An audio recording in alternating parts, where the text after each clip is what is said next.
Assalamualaikum warahmatullahi wabarakatuh. Ramadan asik ale Dewi Sartika Wonokromo Surabaya. Bismillahirrahmanirrahim.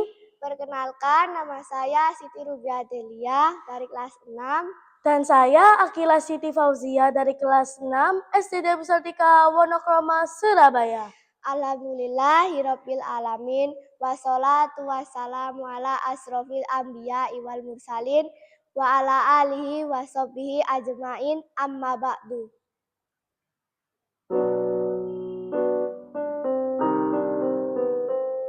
Jagalah hati, jangan kau kotori.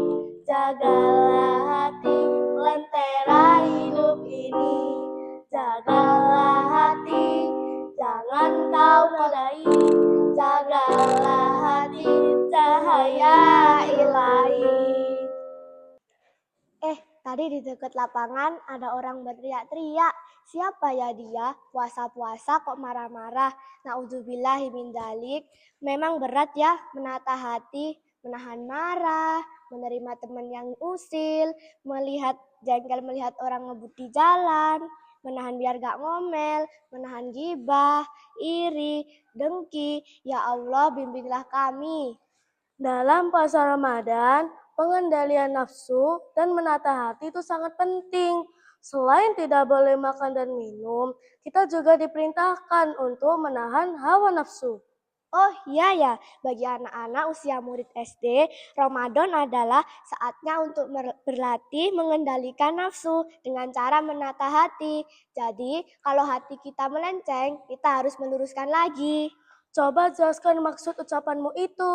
Allah menyuruh kita supaya punya hati yang bersih dan lurus, hati yang sabar, hati yang tenang, hati yang pemaaf, hati yang penolong, hati yang semangat, hati yang ikhlas. Kalau hati kita bengkok, tidak bersih, maka kita jadi pemarah, gelisah, pendendam, pelit, cuek, gampang putus asa.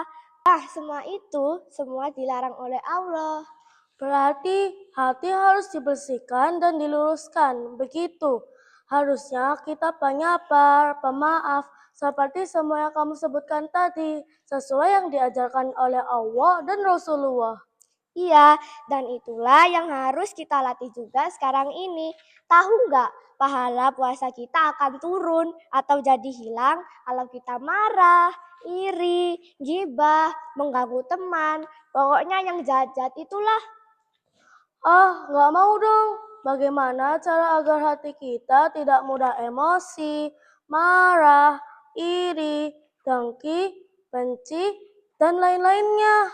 Ingat Allah, menautkan hati kita selalu kepada Allah. Selalu ingat bahwa Allah membenci nafsu-nafsu yang buruk itu. Kita tidak ingin membuat Allah kecewa, kan?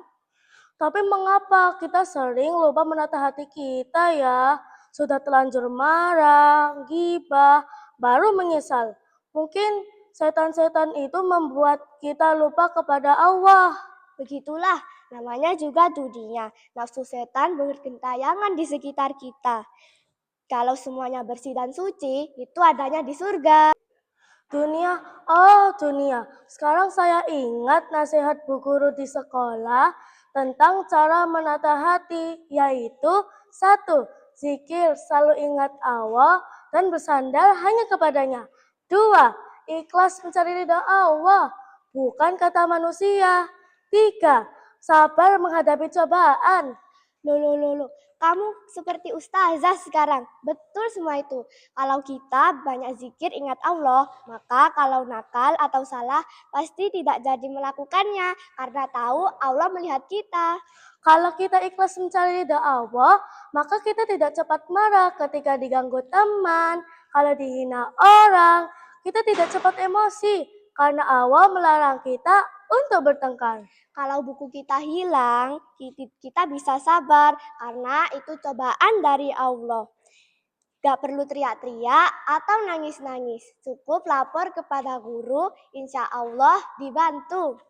Wah, ternyata tontonan Islam itu bisa melatih kita lebih sabar, tabah, ikhlas, semangat, jujur, dan sifat-sifat baik lainnya. Betul, tuntunan Islam yang kita bahas tadi jelas bagus dan bermanfaat sekali kan? Di Ramadan kali ini, apakah kita berhasil menata hati lewat puasa perut dan puasa nafsu? Bismillah, kita harus niat sungguh-sungguh untuk bisa berlatih menata hati mumpung lagi puasa. Ditambah banyak doa, zikir, maka kita optimiskan di akhir Ramadan latihan itu akan berhasil. Amin. Insya Allah kita akan lebih pintar menata hati, lebih pintar mengendalikan hawa nafsu, dan bisa bersikap yang lebih baik. Demikian pembahasan kita tentang pentingnya berlatih mengendalikan hawa nafsu di bulan Ramadan. Semoga kita bisa melakukannya ya. Terima kasih sudah menyimak video ini. Kami pamit. Wassalamualaikum warahmatullahi wabarakatuh. Ramadan asyik, Are Dewi Sartika, Wonokromo, Surabaya.